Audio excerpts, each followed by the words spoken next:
नमस्कार, स्वागत है आप सभी लोगों का शिखर के इस डिजिटल यूट्यूब प्लेटफॉर्म पर। और जो हम सीरीज कर रहे हैं 30 क्वेश्चन के, उसको कंटिन्यू रखेंगे आगे। तो पहला प्रश्न है हमारे स्क्रीन पर, इसको आप पढ़िए कि PV Narasimha Rao memorial award किसे प्रदान किया गया है। A Ratan Tata, B Ramnath Kovind, C S Jaishankar, D Nitish Kumar. तो पहला प्रश्न स्क्रीन पर है, PV Narasimha Rao memorial award किसे प्रदान किया गया है। A Ratan Tata, B Ramnath Kovind, C Jaishankar Prasad, D Nitish Kumar.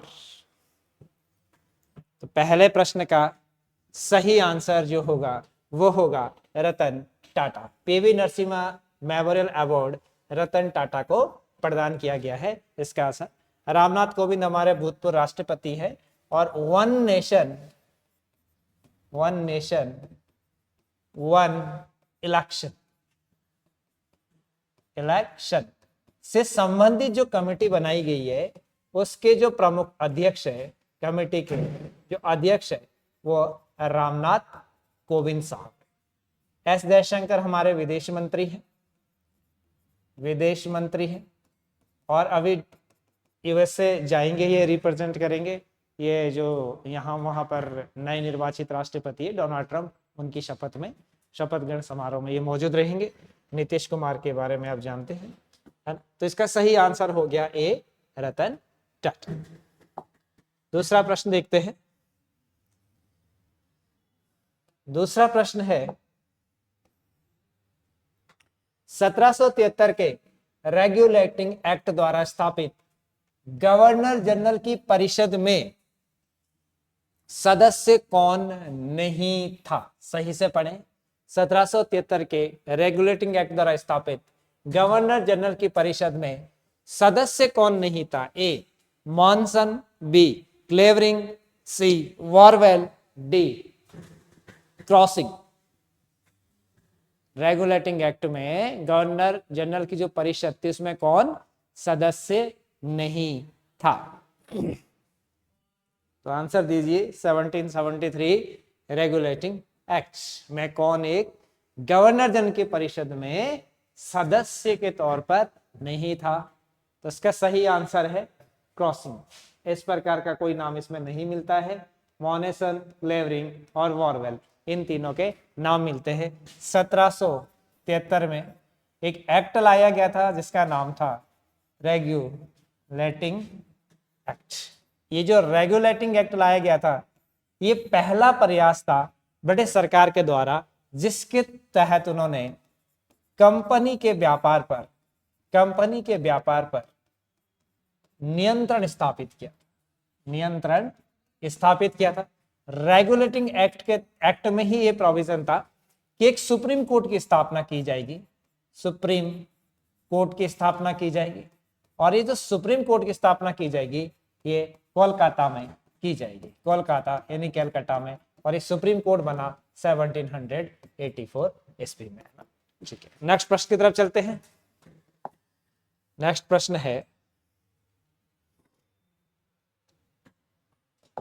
प्रश्न देखिए, निम्नलिखित में से कौन सा युग्म सुमेलित नहीं है। निम्नलिखित में से कौन सा युग्म सुमेलित नहीं है।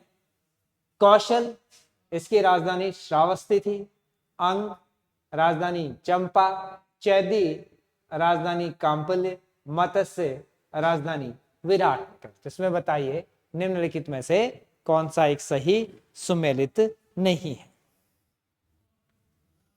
निम्नलिखित में से कौन सा एक सही सुमेलित नहीं है। ठीक है,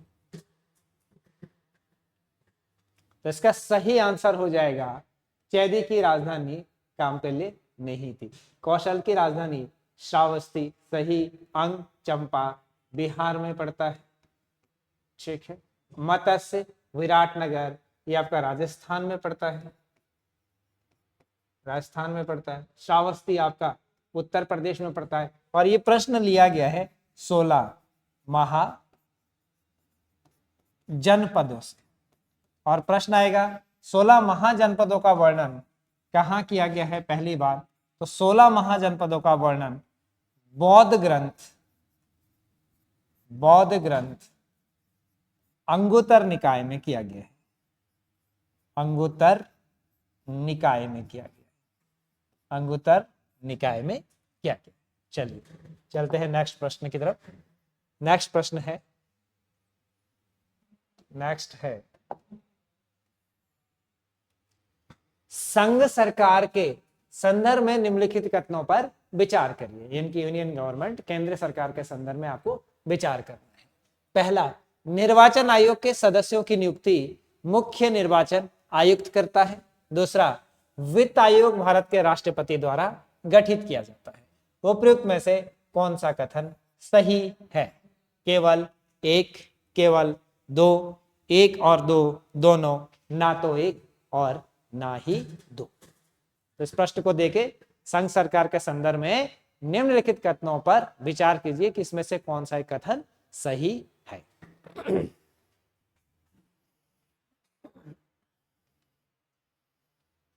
तो इसका सही आंसर है केवल दो, यानी कि वित्त आयोग भारत के राष्ट्रपति द्वारा गठित किया जाता है।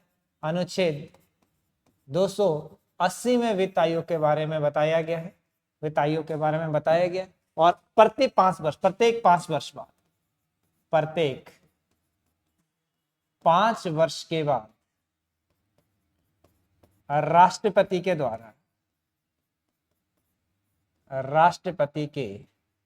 द्वारा वित्त आयोग का गठन किया जाता है। वित्त आयोग का गठन किया जाता है, गठन किया जाता है। प्रथम वित्त आयोग का गठन,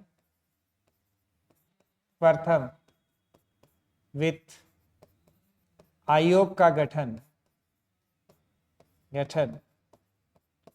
1951 में किया गया था और 1956 तक रहा। और इस आयोग के अध्यक्ष थे केसी नियोगी।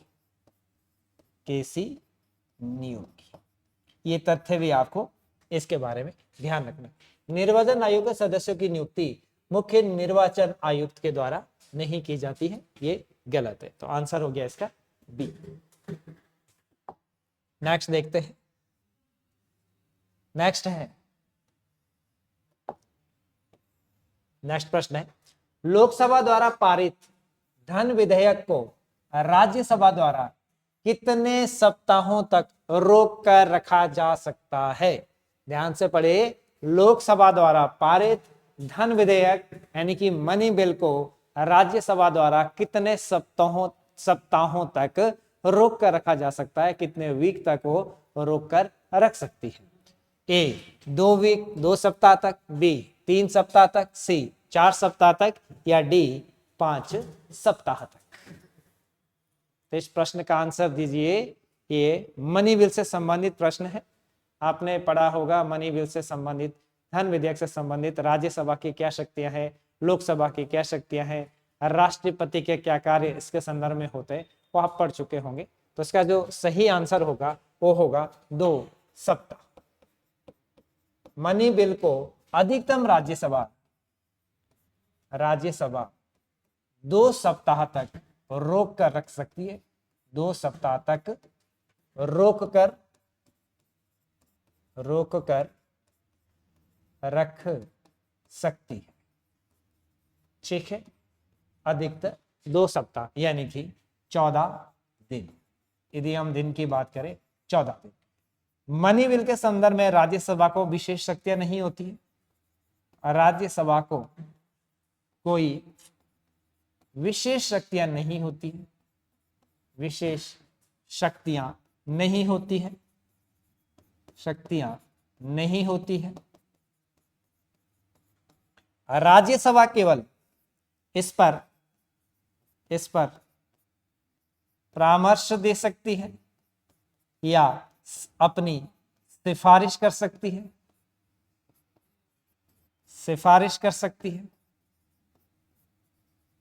कर सकती है।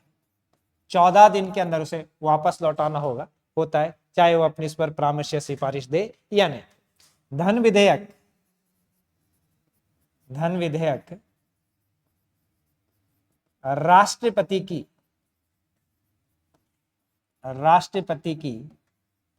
पूर्व सहमति से ही, राष्ट्रपति की पूर्व सहमति से ही लोकसभा में प्रस्तुत किया जाता है, लोकसभा में प्रस्तुत किया जाता है। ध्यान रहे, धन विधेयक राष्ट्रपति की पूर्व सहमति से केवल और केवल लोकसभा में प्रस्तुत किया जाता है, ये राज्यसभा में प्रस्तुत नहीं किया जाता है। राज्यसभा को धन विधेयक के संबंध में विशेष शक्तियां नहीं होती है, केवल सलाहकारी या परामर्शदायी शक्तियां होती है, वो 14 दिन के अंदर उसे वापस भेजना होता है। दूसरी बात कि धन विधेयक के संबंध में किसी भी प्रकार के संयुक्त अधिवेशन की अध्यक्षता नहीं की जा सकती या बैठक नहीं बुलाई जा सकती, जॉइंट सिटिंग का भी कोई प्रोविजन इसमें नहीं होता। जैसे 108 में साधारण विधेयक के संदर्भ में यदि लोकसभा राज्यसभा में किसी बात को लेकर कोई विवाद बढ़ जाता है तो संयुक्त बैठक का आह्वान किया जाता है राष्ट्रपति के द्वारा, जिसकी अध्यक्षता लोकसभा अध्यक्ष करता है। लेकिन धन विधेयक के संदर्भ में ये नहीं है, यहाँ किसी प्रकार की ज्वाइंट सिटिंग नहीं होती है। धन विधेयक के संबंध में,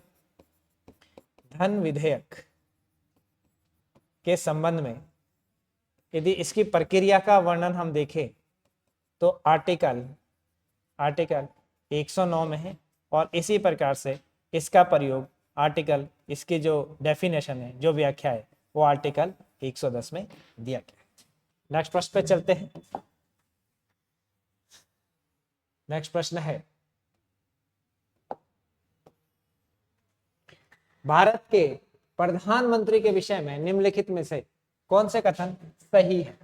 पहला, प्रधानमंत्री मंत्री परिषद का नाम मात्र का नेता होता है, वह संसद के प्रति उत्तरदायी नहीं है, वह अपने मंत्रियों में से किसी को बर्खास्त नहीं कर सकता है, प्रधानमंत्री मंत्री परिषद का वास्तविक नेता होता है। तो भारत के प्रधानमंत्री के संदर्भ में निम्नलिखित में से वो कथन बताइए जो सत्य है। कौन सा कथन इसमें से सत्य है भारत के प्रधानमंत्री के संदर्भ में? तो इसमें से सही कथन होगा, प्रधानमंत्री मंत्री परिषद का वास्तविक नेता होता है। इस संदर्भ में आपको दो आर्टिकल्स अच्छे तरीके से पता होना चाहिए, आर्टिकल 74 और आर्टिकल 75। ये दो आपको अच्छे से पता होना चाहिए। आर्टिकल 74 में क्या बताया गया है और आर्टिकल 75 में क्या बताया गया। आर्टिकल 74 में बताया गया है कि राष्ट्रपति को सहायता और सलाह देने के लिए एक मंत्री परिषद होगी जिसका प्रमुख प्रधानमंत्री होगा। यह आर्टिकल 74 में कहा गया है। आर्टिकल 75 में कहा गया है कि प्रधानमंत्री की नियुक्ति, आर्टिकल 75 क्लॉज 1, प्रधानमंत्री की नियुक्ति राष्ट्रपति के द्वारा की जाएगी और अन्य मंत्रियों की नियुक्ति प्रधानमंत्री की सलाह से राष्ट्रपति के द्वारा की जाती है। ये आर्टिकल 75 में लिखा गया है। ठीक है, नेक्स्ट प्रश्न पर चलते हैं। नेक्स्ट प्रश्न है हमारा,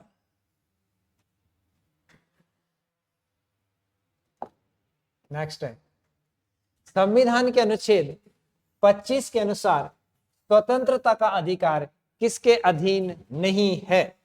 यानी कि कौन से एक चीज इसके अंतर्गत नहीं आता है, इस पर प्रतिबंध नहीं लगाया जा सकता है?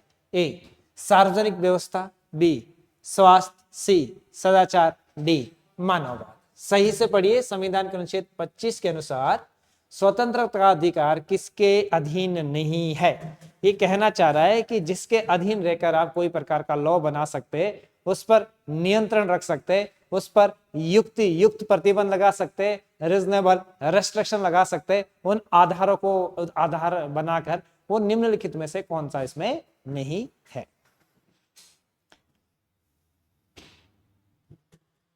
तो इसका सही आंसर देखें, आप सार्वजनिक व्यवस्था के आधार पर आर्टिकल 25 के अंतर्गत प्रतिबंध लगा सकते हैं, बिल्कुल।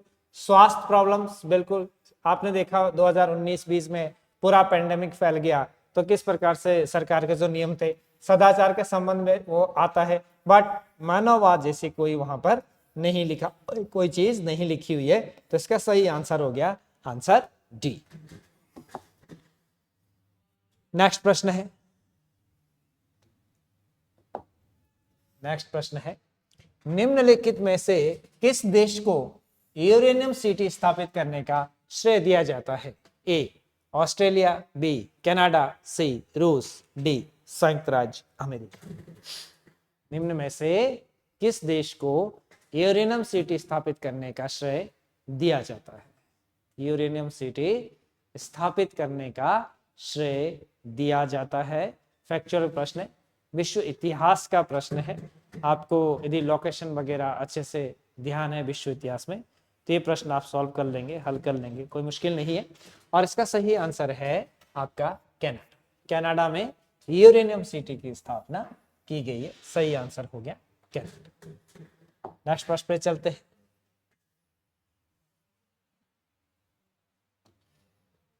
नेक्स्ट है prevention of money laundering act Bharat में कब से प्रभावी हुआ है? कब से ये इसका जो एग्जीक्यूशन है वो हुआ है? A 1999, B 1998 sorry, A B 1999, C 2001, D 2005। Prevention of money laundering acts, काले धन को रोकने के लिए जो कानून बनाया गया वह कब से प्रभावी हुआ? काले धन को रोकने के लिए कानून कब से प्रभावी हुआ? तो उसका आपको आंसर देना है और उसका सही आंसर है 2005। Prevention of money laundering act जो भारत में प्रभावी हुआ वो 2005 से हुआ है। तो इसका सही आंसर हो गया डी। नेक्स्ट प्रश्न पर चलते हैं। नेक्स्ट है भारत का निम्नलिखित में से कौन सा क्षेत्र उच्च तीव्रता की भूकंपीय मेखला में नहीं आता? यानी कि भारत का वह क्षेत्र जहां पर जो हाई लेवल के अर्थक्वेक्स है वो नहीं आता, या वो सेंसिटिव जोन में नहीं आता है, वो संवेदनशील क्षेत्र में नहीं आता, उसके बारे में आपने बताना है। ए उत्तराखंड, बी हिमाचल प्रदेश, सी कच्छ और डी कर्नाटक। यदि आपको जरा सा बेसिक नॉलेज भारत के भूगोल का है तो बड़ा आसान प्रश्न है, आप आराम से सॉल्व कर सकते हैं। इसमें थोड़ा सा सोचना है, आपको लॉजिक लगाना है कि कौन सा क्षेत्र है जहां पर उच्च भूकंपीय मेखला नहीं है या वहां पर भूकंप ज्यादा नहीं आते हैं। तो इसको हम देखेंगे तो इसका आंसर है कर्नाटका का पठार। उत्तराखंड सेंसिटिव जोन में आता है, पूरे की पूरी शिवालिक रेंज आता है तो भूकंप ज्यादा आता है। हिमालय क्षेत्र में स्थित है और हिमालय का जो अभी भी उत्थान है वो लगातार जारी है, यानी कि हमारी जो इंडियन प्लेट है वो अभी भी लगातार यूरेशियन प्लेट की ओर बढ़ रही है, सबडक्ट कर रही है। तो इसकी वजह से जो हिमालय पर्वत है वो लगातार उसकी ऊंचाई बढ़ रही है। हिमाचल प्रदेश ऑब्वियसली चूंकि ये भी हिमालय राज्य है तो ये भी सेंसिटिव जोन में आता है। कच्छ 2001 का आप याद करिए, कच्छ में भूकंप आया था और कितने वहां पर मानव धन जन एक्सेट्रा की हानि हुई थी, तो भी एक सेंसिटिव जोन के अंतर्गत आता है। बट कर्नाटक का प्लेटो इसके अंतर्गत नहीं आता है, क्योंकि हमें पता है कि जो कर्नाटक वाला भाग है ये कठोर आग्नेय चट्टानों से बना हुआ है और अपनी स्थिरता को ये प्राप्त कर लिया है इसने, इसलिए इस क्षेत्र में ज्यादा भूकंप नहीं आते हैं। प्रायद्वीपीय भारत जनरली माना जाता है कि भूकंप के पॉइंट ऑफ व्यू से ज्यादा ये सेंसिटिव नहीं है। तो इसका सही आंसर हो गया कर्नाटका का पठार। ठीक है, नेक्स्ट प्रश्न पे चलते हैं। नेक्स्ट प्रश्न है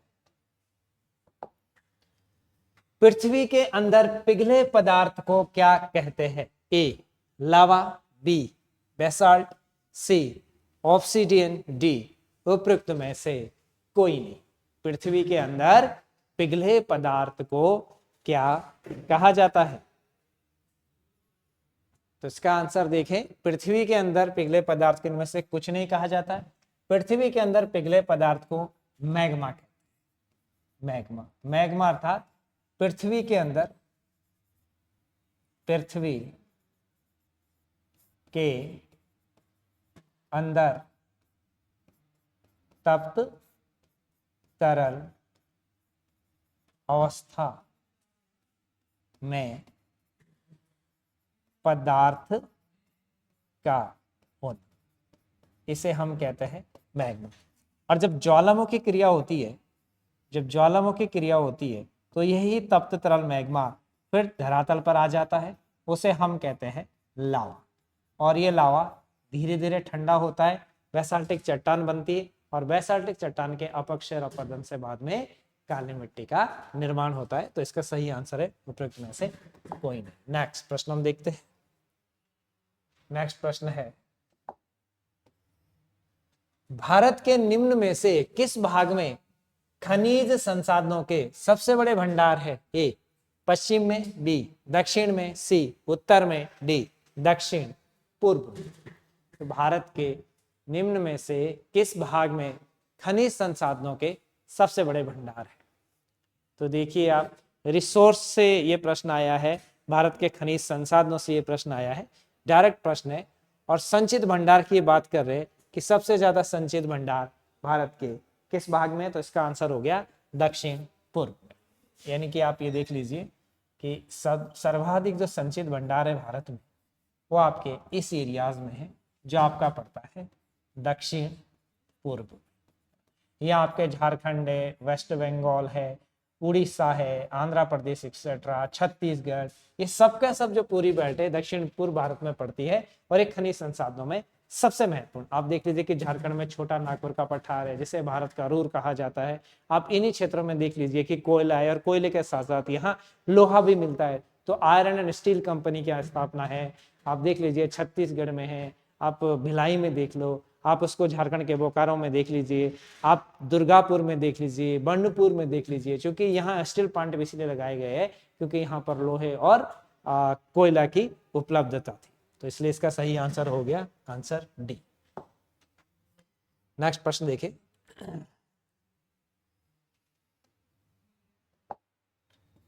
नेक्स्ट प्रश्न है, भारत के प्रत्येक नागरिक का कर्तव्य होगा कि प्राकृतिक पर्यावरण का संरक्षण एवं सुधार हो। यह कथन भारतीय संविधान के किस अनुच्छेद से संदर्भित है? अनुच्छेद 48A, अनुच्छेद 51A, अनुच्छेद 56, अनुच्छेद 21। भारत के प्रत्येक नागरिक का कर्तव्य होगा कि प्राकृतिक पर्यावरण का संरक्षण एवं सुधार हो। यह कथन भारतीय संविधान के किस अनुच्छेद से लिया गया है? तो इसका सही आंसर होगा अनुच्छेद 51A, अर्थात ये हमारा मूल कर्तव्य है, मूल कर्तव्य है हमारा। और मूल कर्तव्य अनुच्छेद 51A में इन्हें बाद में जोड़ा गया है मूल कर्तव्यों को अनुच्छेद 51 में। तो इसमें लिखा गया है कि प्राकृतिक पर्यावरण का संरक्षण एवं सुधार ये भारत के प्रत्येक नागरिक का कर्तव्य होगा। नेक्स्ट हम देखते हैं प्रश्न, नेक्स्ट प्रश्न है, अंतरराष्ट्रीय स्तर पर मेसाबी रेंज जिस उत्पाद के लिए जाना जाता है यह है? ए तांबा, बी सोना, सी लोहा अयस्क, डी यूरेनियम। यानी कि अंतरराष्ट्रीय स्तर पर मेसाबी रेंज किस चीज के लिए जाना जाता है? तो अंतरराष्ट्रीय स्तर पर मेसाबी रेंज जाना जाता है लोहा अयस्क के लिए, और मेसाबी रेंज है आपका यूएसए, ये यूएसए में पड़ता है और आयरन ओर के लिए ये फेमस है, आयरन ओर के लिए ये जाना जाता है मेसाबी रेंज। नेक्स्ट देखते हैं, नेक्स्ट है,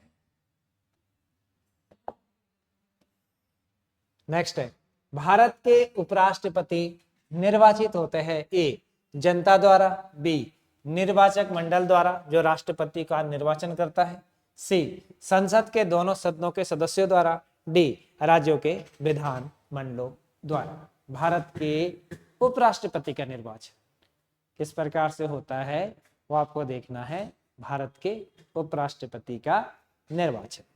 ठीक है, तो भारत के उपराष्ट्रपति का निर्वाचन संसद के दोनों सदनों के सदस्यों द्वारा होता है, भारत के उपराष्ट्रपति का निर्वाचन।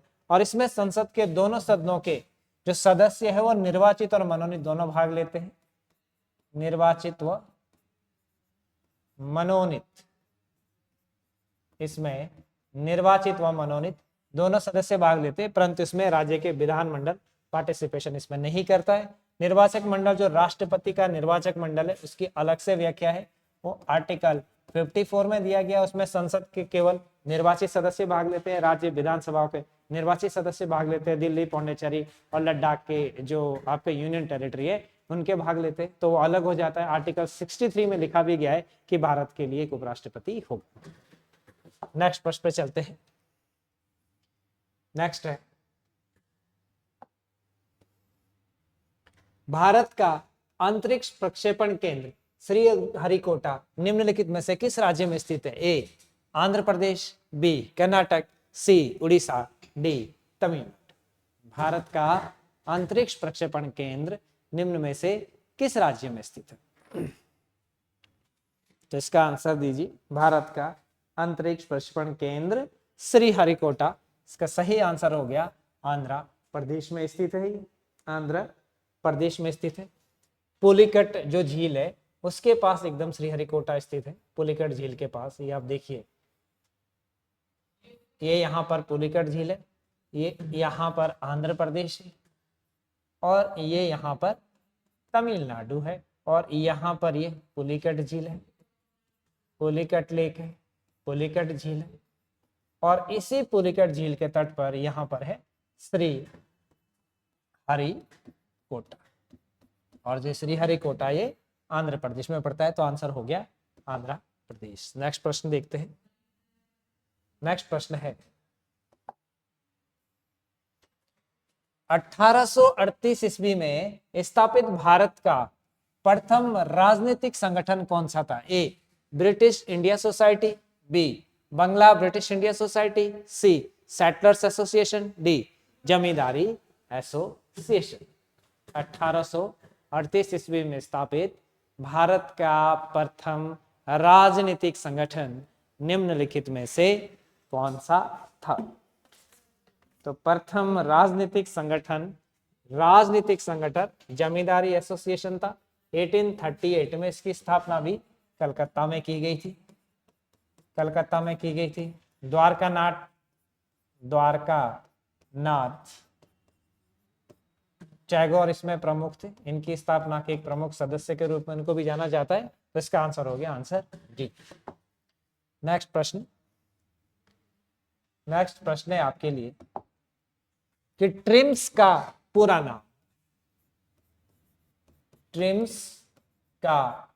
नाम है? A trade related income measures, B trade related investment measures, C trade related innovative measures, D trade related incentive measures. तो ट्रिम्स का पूरा नाम बताएं कि ट्रिम्स का पूरा नाम निम्नलिखित में से क्या था? ये WTO से संबंधित है, ये सब चीजें ट्रिम्स, ट्रिप्स एक्सेट्रा। तो इसका जो पूरा नाम था वो था ट्रेड रिलेटेड इन्वेस्टमेंट मेजर्स। ये WTO से संबंधित है, trade related investment measures. Next प्रश्न देखते हैं। नेक्स्ट प्रश्न है अंतरराष्ट्रीय श्रम संगठन की स्थापना किस वर्ष हुई? ए 1919, बी 1920, सी 1921, डी 1922। अंतरराष्ट्रीय श्रम संगठन की स्थापना किस वर्ष हुई थी? अंतरराष्ट्रीय श्रम संगठन की स्थापना, तो अंतरराष्ट्रीय श्रम संगठन की स्थापना हुई थी 1919। फैक्चुअल प्रश्न है।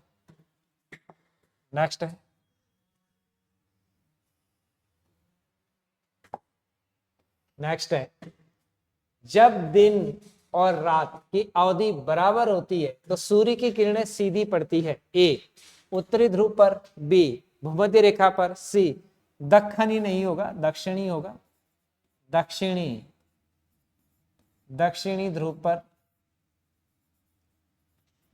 ध्रुव पर, और डी कर्क रेखा पर।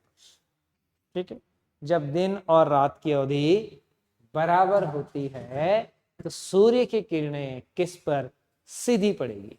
तो जब दिन और रात की अवधि बराबर होती है तो सूर्य की किरणें भूमध्य रेखा यानी कि 0 डिग्री इक्वेटर पर बराबर पड़ती है। आंसर हो गया इसका बी। नेक्स्ट प्रश्न देखते हैं। नेक्स्ट है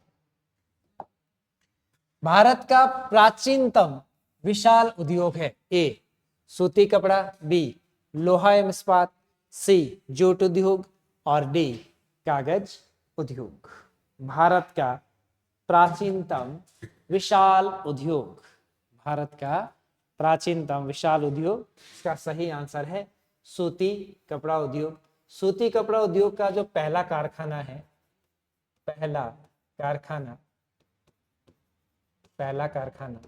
उसकी स्थापना 1818 ईस्वी में पश्चिम बंगाल के फोर्ट ग्लस्टर में की गई थी।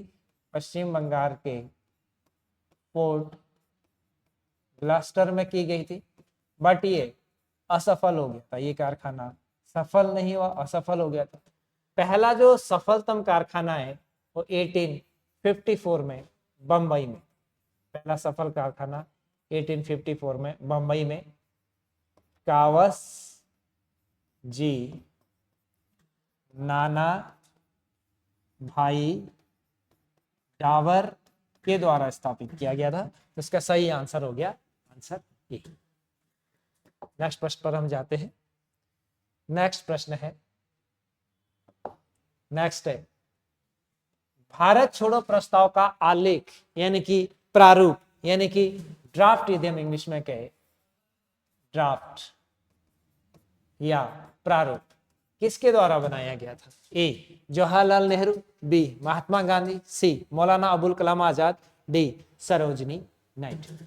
भारत छोड़ो प्रस्ताव का आलेख यानी कि प्रारूप जो ड्राफ्ट है वो किसके द्वारा शुरू किया गया था? भारत छोड़ो आंदोलन। ठीक है, तो इसका सही आंसर हो गया मौलाना अबुल कलाम आजाद के द्वारा ये प्रारूप बनाया गया था। भारत छोड़ो आंदोलन 8 अगस्त को शुरू हुआ था। 8 अगस्त 1943 को शुरू हुआ था।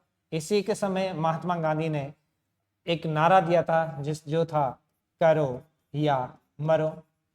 भारत छोड़ो आंदोलन को अगस्त क्रांति के नाम से भी जाना जाता है, अगस्त क्रांति के नाम से भी जाना जाता है। भारत छोड़ो आंदोलन के समय भारत के भिन्न भिन्न भागों में समानांतर सरकारों का गठन किया गया था, समानांतर सरकारों का गठन किया गया था। गुप्त रेडियो स्टेशनों का गठन किया गया था, रेडियो स्टेशनों का गठन किया गया था। ठीक है, भारत छोड़ो आंदोलन के समय महात्मा गांधी को गिरफ्तार करके पूना जेल में रखा गया था, गिरफ्तार करके पूना में रखा गया था, और इनके साथ अन्य लोगों को भी यहाँ पर रखा गया था। और भारत छोड़ो आंदोलन के समय जो ब्रिटिश सरकार के द्वारा है, वो ब्रिटिश सरकार के द्वारा इस आंदोलन को समाप्त करने के लिए एक अभियान चलाया गया, ऑपरेशन चलाया गया था, और उस अभियान का नाम था ऑपरेशन 0R, ऑपरेशन 0 आवर। यदि कभी पूछेंगे कौन सा ऑपरेशन चलाया गया था, तो ऑपरेशन 0 आवर्स। नेक्स्ट प्रश्न हम देखते हैं। नेक्स्ट प्रश्न आपको सूची वाला मिलान करना है। सूची ए को सूची 2 से मिलाइए। ये सूची 1 और सूची 2 इससे मिलाइए, किसका आंसर क्या होगा? सूची 2 को सूची 1 को सूची 2 से मिलाइए।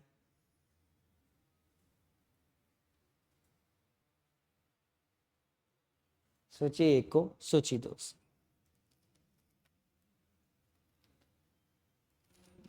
ठीक है, तो इसका सही आंसर बी होगा। आप देख सकते हैं शर्की जो वंश था वो जौनपुर उत्तर प्रदेश में था, शर्की वंश, और निजाम शाही आपकी हैदराबाद में थी, सिका 1। कुतुब शाही आपकी गोलकुंडा में थी, और आदिल शाही बीजापुर में। तो इसका सही आंसर हो गया आंसर बी। नेक्स्ट प्रश्न देखते हैं। नेक्स्ट प्रश्न है, ब्रह्म समाज के संस्थापक थे?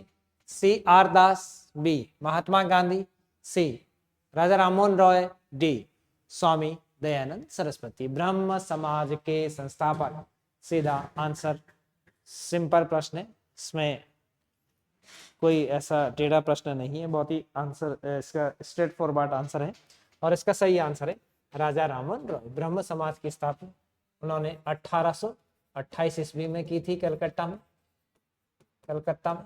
ठीक है, राजा राममोहन राय की मृत्यु आपकी 1833 ईस्वी में होती है, और इनकी जो मृत्यु है वो आपकी ब्रिटेन में होती है। इनकी मृत्यु ब्रिटेन में ब्रिस्टल में होती है, ब्रिस्टल में होती है।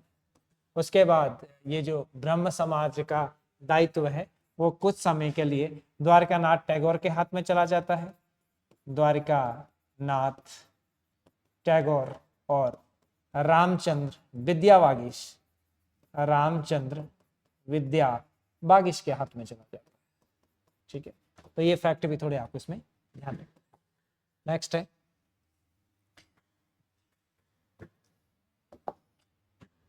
नेक्स्ट प्रश्न है, विश्व में पहला परमाणु बिजली गृह कहां स्थापित किया गया था?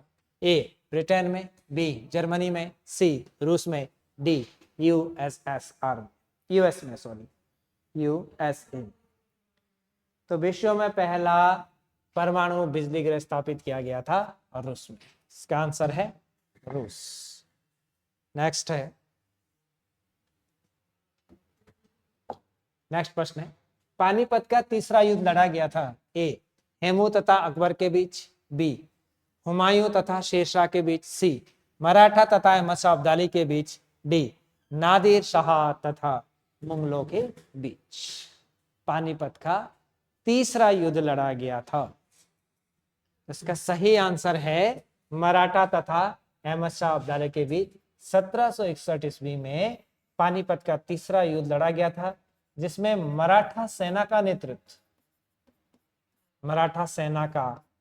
नेतृत्व सदाशिवराव भाऊ के द्वारा किया गया था। सदाशिवराव भाऊ के द्वारा किया गया, सदाशिवराव भाऊ के द्वारा किया गया। नेक्स्ट प्रश्न देखते हैं। नेक्स्ट है, निम्नलिखित में से किस वॉइसराय की तुलना गोपाल कृष्ण गोखले के द्वारा औरंगजेब से की गई थी? ए लॉर्ड कर्जन, ये लॉर्ड कर्जन होगा, Lord Curzon, B Lord Ripon, C Lord Lytton, D Lord Irwin. Lord Irwin. तो किसकी तुलना की गई थी इनमें से? किस वॉइसराय की जो तुलना है वो गोपाल कृष्ण गोखले के द्वारा औरंगजेब से की गई थी? ऐसा कौन सा वो वॉइसराय था? उनका सही आंसर इसमें होगा आपका लॉर्ड कर्जन। लॉर्ड कर्जन 1899 ईस्वी से 1905 ईस्वी तक भारत में रहे, और ये विशेष थे जो चर्चित है वो चर्चित है बंगाल विभाजन के लिए। इनके शासनकाल की प्रमुख घटना थी बंगाल का विभाजन। बंगाल का विभाजन। नेक्स्ट प्रश्न, नेक्स्ट प्रश्न है,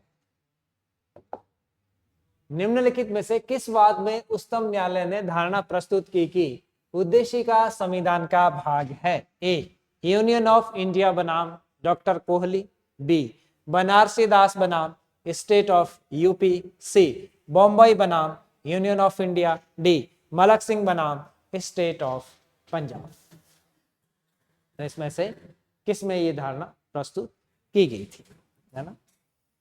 तो इसका सही आंसर है कि निम्नलिखित में से किस बात में उच्चतम न्यायालय ने धारणा प्रस्तुत की कि उद्देशिका संविधान का भाग है? इस आंसर के अनुसार ये बॉम्बई बनाम यूनियन ऑफ इंडिया, इसमें भी यही कहा गया था। 1994 का ये वाद था कि जो उद्देशिका है वो संविधान का भाग है। हालांकि इस प्रकार की चीजें पहले भी बताई गई है, पहले भी कई बाद में आई है, लेकिन उसके अलावा इस बॉम्बई केस में भी यही बताया गया कि उद्देशिका संविधान का भाग है।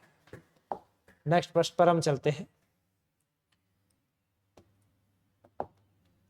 नेक्स्ट प्रश्न है, निम्नलिखित में से कौन सा मिश्रित खेती की प्रमुख विशेषता है? ए नकदी और खाद्य दोनों शस्यों की साथ साथ खेती, बी दो या दो से अधिक शस्यों को एक ही खेत में उगाना, सी पशुपालन और शस्य उत्पादन को एक साथ करना, डी उपरोक्त में से कोई नहीं।